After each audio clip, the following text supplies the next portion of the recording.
प्यारे दोस्तों नमस्ते। आज मैं आपको इस वीडियो में सूर्य भगवान की एक प्यारी सी कहानी सुनाने जा रही हूँ। एक बार सूरजमुख की माँ और उसकी पत्नी दोनों रहा करते थे। सूरजमुख आधा धन तो प्रजा में बांटा करता था और आधा धन अपनी माँ और अपनी पत्नी को दिया करता था। उसकी माँ और उसकी पत्नी घर में कोई काम नहीं किया करती थी और ना ही किसी भगवान की पूजा पाठ किया करती थी। ऐसे ही करते करते उनका धन खत्म हो गया। घर में खाने के लिए दाना नहीं रहा और ना ही पहनने को कपड़े। तब सास बहू फटेहाल सूरजमुख के दरबार में गई।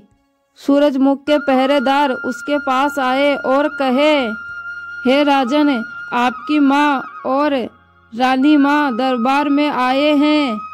उनकी हालत बहुत ही खराब है। सूरजमुख ने विचार किया कि मैं आधा धन तो प्रजा में बांटता हूँ और आधा अपनी पत्नी और अपनी माँ को देता हूँ, फिर भी इनकी ऐसी हालत क्यों हुई। तब राजा ने पहरेदार से कहा कि उन्हें मेरे पास भेजो। तब सूरजमुख की माँ और पत्नी उनके पास आई। माँ ने कहा, बेटा, हमारा तो सारा धन खत्म हो गया।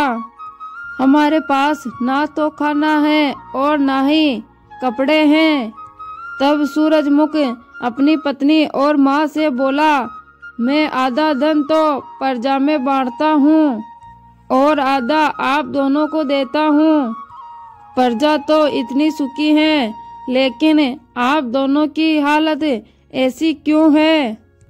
तब सूरजमुख ने उसे 5 गिट्टे दिए और कहा कि आप दोनों एक नियम बना लो। आपकी बहू हर रोज 5 घरों में जाकर हर एक के साथ गिट्टे खेल कर आए और घर में आकर कुछ काम करे। तब सास बहू गिट्टे लेकर घर आ गई और अगले दिन बहू गिट्टे लेकर पड़ोस में गई और पड़ोस से कहा, आओ बहन गिट्टे खेले। इस पर पड़ोसन ने कहा, ना बाबा ना, मुझे तो बहुत काम है, मुझे पानी लेने जाना है। तुम्हारा क्या है, तुम तो सूरजमुख की पत्नी हो, तुम्हें क्या कमी है। फिर वो दूसरी पड़ोसन के पास गई। उस पड़ोसन ने भी यही कहा, मुझे तो बहुत काम है, मुझे तो चूल्हा चौका करना है। तीसरी ने कहा, मुझे तो कपड़े धोने हैं। और फिर चौथी के पास गई तो चौथी ने बोला, मुझे तो पूजा पाठ करनी है। और फिर पांचवी कहती है, मुझे तो खाना और अपने बच्चों का तैयार करना है। इसी तरह दिन ढल गया और उसके साथ किसी ने भी गिट्टे नहीं खेले और फिर वो निराश होकर अपने घर लौट आई। उसकी सास ने कहा, बहू आ गई गिट्टे खेलकर। बहू ने कहा, नहीं माँ जी, किसी के पास मेरे साथ गिट्टे खेलने का समय ही नहीं है। फिर सास और बहू ने विचार किया, क्यों ना हम भी सुबह सुबह घर का सारा काम काज करें। फिर वो दोनों सुबह उठकर घर का काम काज करने लगी और साथ में पूजा पाठ भी करने लगी।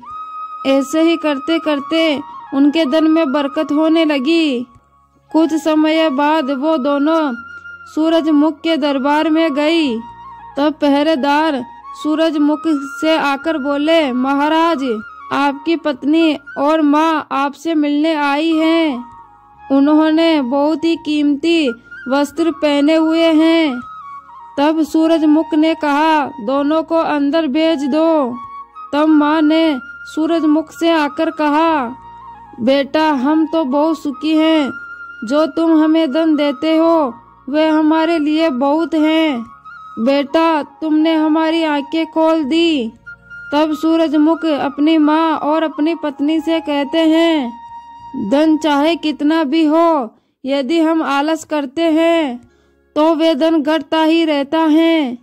इसलिए बिना आलस किए हुए घर में काम धंधा करो, पूजा पाठ करो। इससे हमें हमारे मन को शांति मिलती है।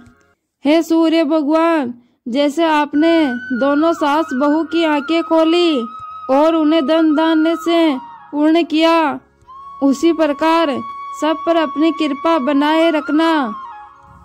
धन्यवाद।